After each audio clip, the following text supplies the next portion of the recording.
प्यारे दोस्तों, आइए सीखते हैं 2025 के दूसरी पाली में पूछे गए मैथ के 14वां ऑब्जेक्टिव को।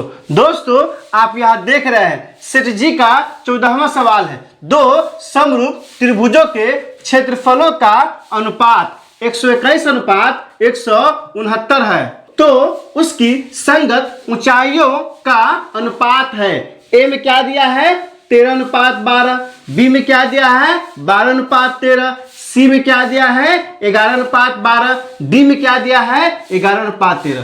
दोस्तों, डिस्क्रिप्शन में क्या किया है प्लेलिस्ट लगा दिया है। पहला और दूसरा प्लेलिस्ट है 2025 के प्रथम पाली में और दूसरी पाली में पूछे गए मैथ के सवालों का। तीसरा प्लेलिस्ट है बिहार बोर्ड द्वारा जारी मैथ के मॉडल सेट का।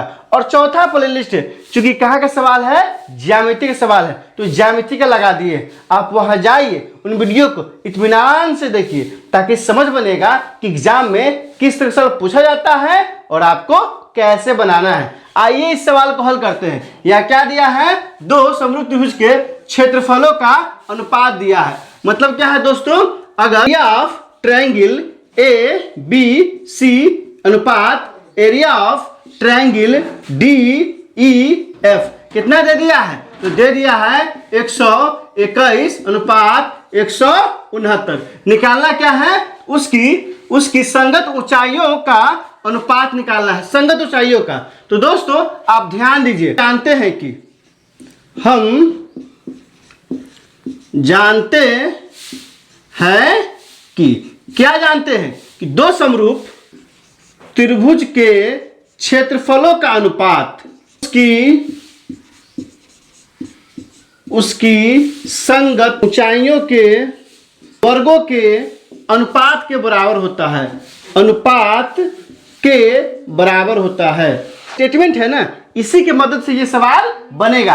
और कभी कभी ये सवाल है और कभी कभी आप एग्जाम में ये 5 नंबर में या 2 नंबर में पूछ देता है, इसलिए आप इसे ध्यान से देखिए। क्या कह रहा है कि दो समरूप त्रिभुज के क्षेत्रफलों का अनुपात दिया है। मतलब एरिया ऑफ ट्रायंगल एबीसी का is to area of triangle DEF बराबर 121 अनुपात 169। त्रिभुज एबीसी का क्षेत्रफल अनुपात त्रिभुज डीईएफ का क्षेत्रफल बराबर 121 अनुपात 169। अब यहां से क्या हो जाएगा, यहां से ध्यान दीजिए, area of triangle A B C और क्या होगा बटा में एरिया ऑफ ट्रायंगल डीईएफ बराबर क्या आ जाएगा, बराबर आ जाएगा 121 बटा में 169।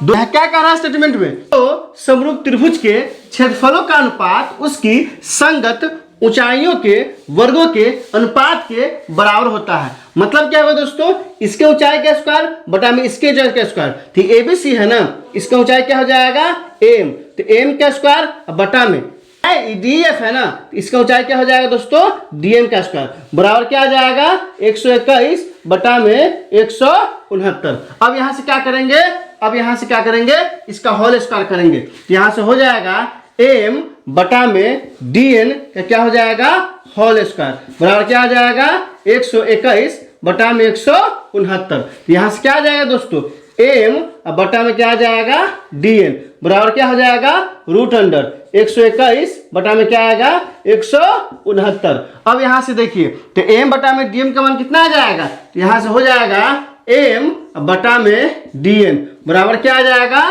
तो 121 का वर्गमूल क्या होता है 11 होता है और 169 का वर्गमूल कितना होता है 13 होता है। तो यहाँ से क्या आ गया दोस्तों एम अनुपात डी एन बराबर कितना आ गया 11 अनुपात 13 आएगा।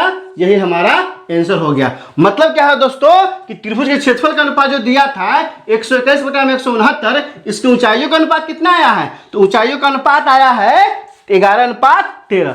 किस ऑप्शन में दिया है, तो ऑप्शन नंबर डी में दिया है। तो यहां से क्या हो जाएगा 14 का ऑप्शन नंबर डी हो जाएगा। दोस्तों इसमें कहीं कोई दिक्कत है आप कमेंट करके हमें बता सकते हैं। क्या आपने सीख लिया, कमेंट करके बताइए, इंतजार रहेगा। वीडियो अच्छी लगी हो तो लाइक कीजिए, मेरे चैनल को सब्सक्राइब कीजिए, ज्यादा से ज्यादा शेयर कीजिए। बहुत बहुत शुक्रिया।